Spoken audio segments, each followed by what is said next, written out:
ভাবুন তো, আপনি এমন একটি টাকা আয় করছেন যেটা দেখতে চকচকে, হাতে ধরলে ঠান্ডা লাগে, কিন্তু মৃত্যুর পরে সেই টাকাই যদি আগুন হয়ে আপনার শরীর পোড়ায়। আজকের গল্প একজন মানুষের, যার নাম ছিল সিদ্দিক।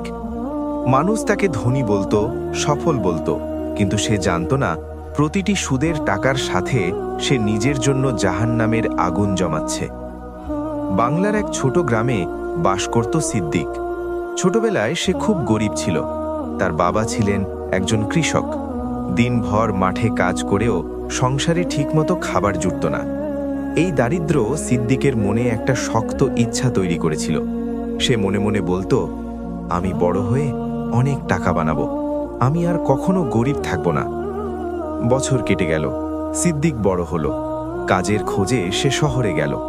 শুরুতে ছোটখাটো ব্যবসা করত, কিছু টাকা জমাতেও পারল। কিন্তু একদিন তার মাথায় একটা চিন্তা এলো। সে দেখল, মানুষ যখন বিপদে পড়ে তখন তারা যে কোনো শর্তে টাকা ধার নেয়। তখন তার মনে লোভ ঢুকে গেল। একদিন গ্রামের এক লোক তার কাছে এসে বলল, ভাই সিদ্দিক, আমার মেয়ের চিকিৎসার জন্য একটু টাকা দরকার। সিদ্দিক কিছুক্ষণ চুপ করে রইল, তারপর বলল, টাকা দেব, কিন্তু 1 মাস পরে 10,000 নিলে 15,000 দিতে হবে। লোকটির চোখে পানি চলে এলো, কিন্তু মেয়ের জন্য সে রাজি হয়ে গেল। সেদিন থেকেই শুরু হলো সিদ্দিকের সুদের ব্যবসা। প্রথমে সে একটু ভয় পেত, কারণ ছোটবেলায় তার মা তাকে বলেছিলেন, বাবা, সুদ খাওয়া বড় গুনাহ। কিন্তু সিদ্দিক নিজের মনকে বোঝালো, সবাই তো করছে, আমি করলে সমস্যা কোথায়? দিন যেতে লাগলো, মানুষ তার কাছে টাকা নিতে আসতে লাগলো। কেউ অসুস্থ সন্তানের জন্য, কেউ মেয়ের বিয়ের জন্য, কেউ ঋণ শোধ করার জন্য। আর সিদ্দিক বসে বসে টাকা গুনত। তার বাড়ি বড় হলো, জমি বাড়ল, গ্রামের মানুষ তাকে সম্মান করতে লাগলো। কিন্তু সেই সম্মানের ভেতরে একটা ভয় লুকিয়েছিল, কারণ সবাই জানতো সময় মতো টাকা না দিলে সিদ্দিক খুব কঠিন হয়ে যায়।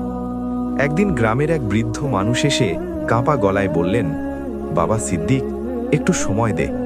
কিন্তু সিদ্দিক ঠান্ডা গলায় বলল, সময় শেষ, জমি এখন আমার। বৃদ্ধ মানুষটি কাঁদতে লাগলেন। কিন্তু সেদিন সিদ্দিকের হৃদয় একটুও নরম হলো না। মানুষের কান্নার উপর দাঁড়িয়ে তার সম্পদ বাড়তে লাগলো, কিন্তু সে বুঝতে পারল না এই কান্নাগুলো একদিন তার জন্য আগুন হয়ে ফিরে আসবে।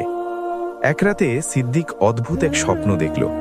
সে দেখল চারদিকে ভয়ঙ্কর আগুন, মানুষ চিৎকার করছে, কেউ একজন দূর থেকে তাকে ডাকছে, সিদ্দিক।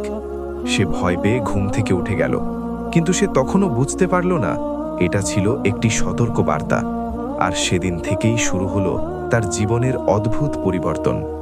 সেই রাতের পর থেকে সিদ্দিকের জীবন বদলাতে শুরু করল। রাতে তার আর ঠিকমতো ঘুম হতো না। মাঝরাতে হঠাৎ ঘুম ভেঙে যেত। তার মনে হতো কেউ যেন তাকে ডাকছে, কখনো মনে হতো কারোর কান্নার শব্দ শুনতে পাচ্ছে। একদিন সেই বিধবা মহিলা আবার তার কাছে এলেন, চোখে পানি নিয়ে বললেন, ভাই, একটু সময় দেন, আমি টাকা জোগাড় করতে পারিনি। কিন্তু সিদ্দিক তখনও কঠিন। সে বলল, সময় শেষ, এখন ঘরটা আমার। মহিলা কাঁদতে কাঁদতে চলে গেলেন। সেদিন গ্রামের অনেক মানুষ এই দৃশ্য দেখেছিল। সবাই মনে মনে বলছিল, এই কান্নার বিচার একদিন হবেই। কিছুদিন পরে সিদ্দিক আবার সেই ভয়ঙ্কর স্বপ্নটা দেখল। সে দেখল একদল মানুষ মাটিতে পড়ে আছে, তাদের পেট ফুলে গেছে, তারা হাঁটতে পারছে না, আগুন তাদের ঘিরে আছে। কেউ বলছে, এরা সুদখোর, এরা মানুষের কষ্টের উপর টাকা বানিয়েছে।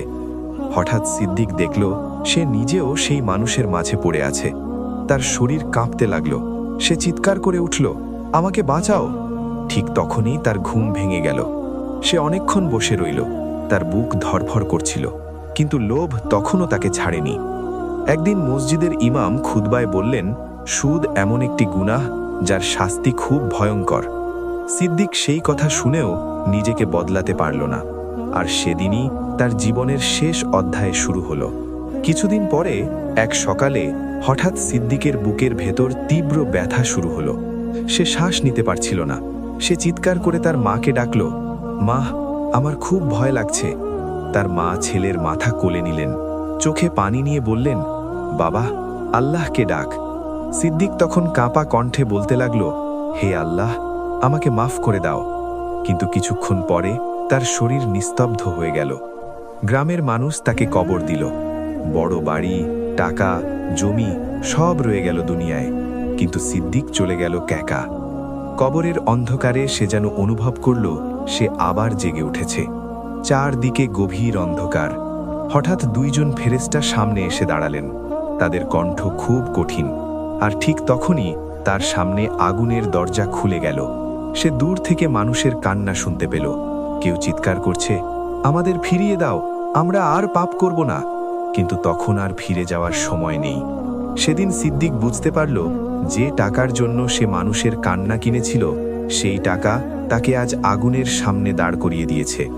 ভাই ও বোনেরা, তাই আজ থেকেই সাবধান হই, হারাম টাকা থেকে দূরে থাকি।